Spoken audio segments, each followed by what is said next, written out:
Hello, strong soul. Great to see you in another moment of the now. Today, I have a very beautiful transmission with regards to self recognition. Well done. Well done. If you've come across this transmission amongst the billions of bytes of content out there, it's for a reason. I can tell you that for sure. Especially this is geared towards members in the crew. If you're around, that's great. If you're new, welcome. This is a crew where we navigate life while creating an attitude to operate from a higher moral ground, always striving for the evolution of our souls, um, approaching a life that is simpler, where we cultivate inner peace, um, emotional resilience, maturity. And so, if this message reached out to you, congratulations, well done. You've been doing the work. And sometimes we also need a checkpoint to be like, I've come very far. And I invite you to look back and see how much you've grown, how far you've come, whether it's been 10 years, 2 or even 6 months. Everybody has their own pace. So this is not a matter of timing. Sometimes seeing people grow in 6 months, what it took me 10 years to grow. So everybody has their beautiful process. So this is more on seeing who you've been throughout your life and who you are now and how far you've come, and you're on the right track, and this is beautiful. And I want to take this space and time for you to recognize the new skills that you've acquired through this journey by becoming responsible of yourself, by taking accountability and be like, how can I shift my reality? How can I become responsible for my emotions? How can I become responsible for the role that I play in relationships or in things that happen in life? Instead of being at the stake of life, you began to take the reins of the game, right? And then you become the architect, you become the creator, you become the conscious person that is willing to learn from adversity instead of running away from it, that you're willing to sit in with your fears and learn their names rather than hide from them. And that takes guts, and that takes a strong heart and a strong soul. And I commend you for that. And that's why this space is a checkpoint to recognize that sacred healing, that sacred connection that you've done with yourself that may not be significant to others, but that's not the point, right? Because after so long, we've come to realize that that sacredness is something that you give meaning to regardless regardless if other people understand what your process means. And that's what each soul is here to do. Each soul has a unique blueprint, a unique energy imprint. And the more we cultivate that, we imprint that into everything that we do. And might as well have a clean signature, because otherwise, if you leave a lot of traces out there, it comes back to you. It's vibrational, right? So we're living from a place of more consciousness, more awareness, and just trying to do what's best for the evolution of our soul. Like I said, never trespassing anybody, always doing what is in integrity with our behavior, and having the humility of asking for an apology if we've trespassed or if we've wronged on, if we have done any wrongdoings to anybody, because we're still human. That's still part of the game.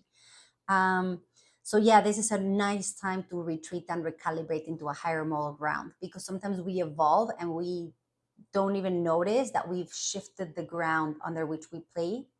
And it's good sometimes to just slow down, take a step back, and be like, wow, I've come so far. Yeah, this looks completely different than it did a year ago. Even if on the outside people have not changed or your circumstances are seem the same, I bet your attitude towards it is so different, that your approach to life is different, your approach to yourself is different.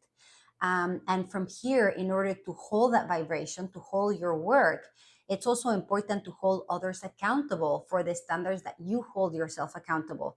It's not your job to be a martyr or a messiah. I mean, if it is, mind you, I mean, this maybe not be the transmission for you. But what I'm trying to say here is, like, as humans that we're trying to work on ourselves, it's also important to hold others accountable, because it's not a matter of you doing your homework and then doing everybody else's homework when they don't feel like it. It's also letting other people know they have the power to do their own homework, to do their own work. Because if you're working so hard to respect yourself and set boundaries, holding others accountable is self-respect. It doesn't mean that, oh, because I can move on and I can brush it off and I can work on my emotional resilience, I'll just take everybody's business. I'll just let everybody spill on me because I know how to cleanse.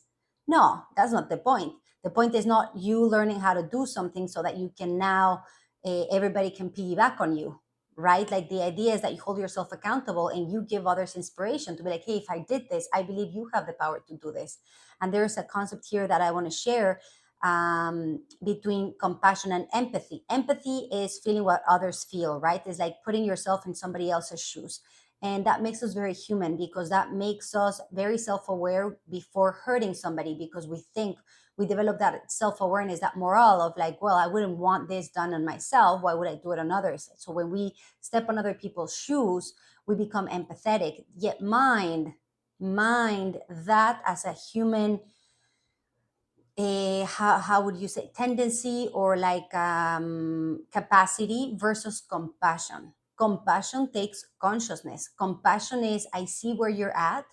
From an empathetic or empathy standpoint, I can imagine or like see where you're coming from. Yet with compassion, I'm going to hold you accountable for your behavior because I know you can do better, right? So empathy is going into the other person's space and feeling and empathizing, versus compassion is holding your bar, holding your frequency, so that the other person has a reference point, so that the other person can outgrow their own things as well. Because if you're here and this person is lying or taking advantage or spilling on you or being emotionally reactive, and you're just here being like, oh, I'll take it, it's fine, eventually it drains you. And then you have to navigate your energy towards that person instead of maybe doing something else that would have been more prone to the evolution of your soul. So sometimes compassion is holding the standard and telling the other person your behavior is unacceptable. I will not tolerate the way you're treating me. Why? Because I work very hard to respect myself, and it would be a disservice to myself to surround myself with people that don't respect me.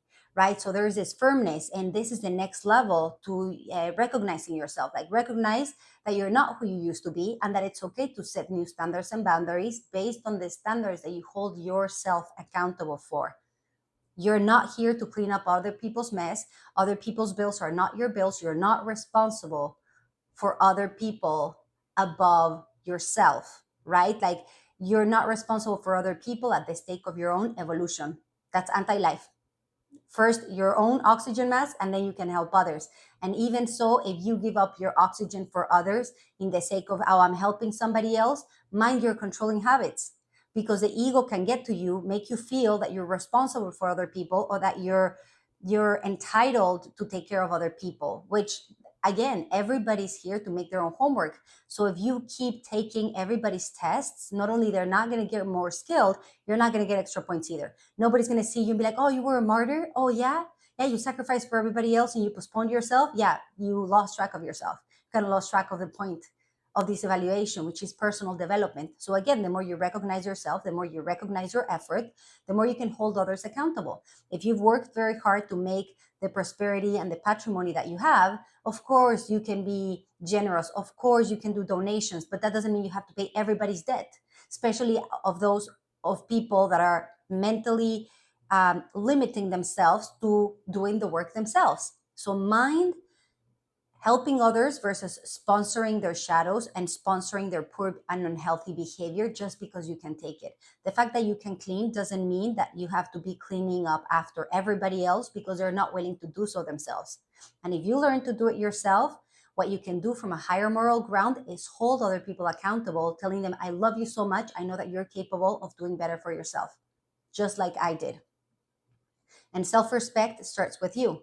People will respect you to the degree you respect yourself. And if you disrespect yourself because you're afraid to put boundaries to other people, that's the blind spot I I would put attention on. So again, this is a well done in order to um, recognize your achievements, your progress, your growth, your skills. And then the next level, in order to keep that vibration and sustain it, is to hold your environment accountable from a place of love. Yet remember, unconditional love will never hold hands with unconditional tolerance.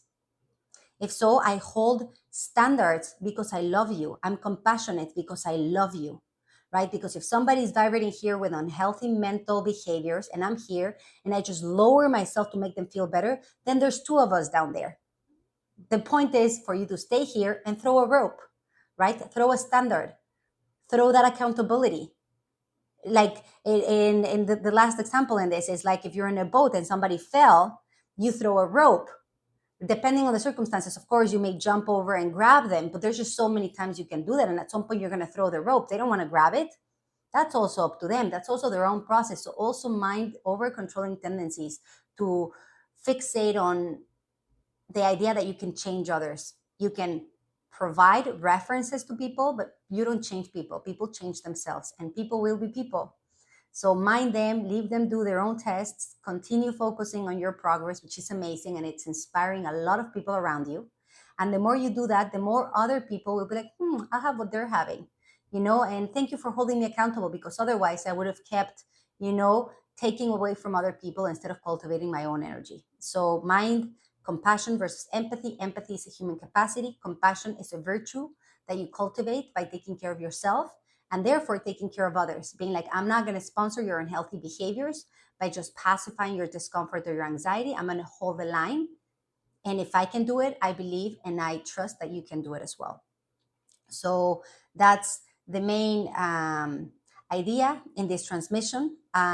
Reminders is to cleanse yourself, your spaces, your energy, like mentally, mind, if you need to declutter, emotionally, relationships, your house, all of these.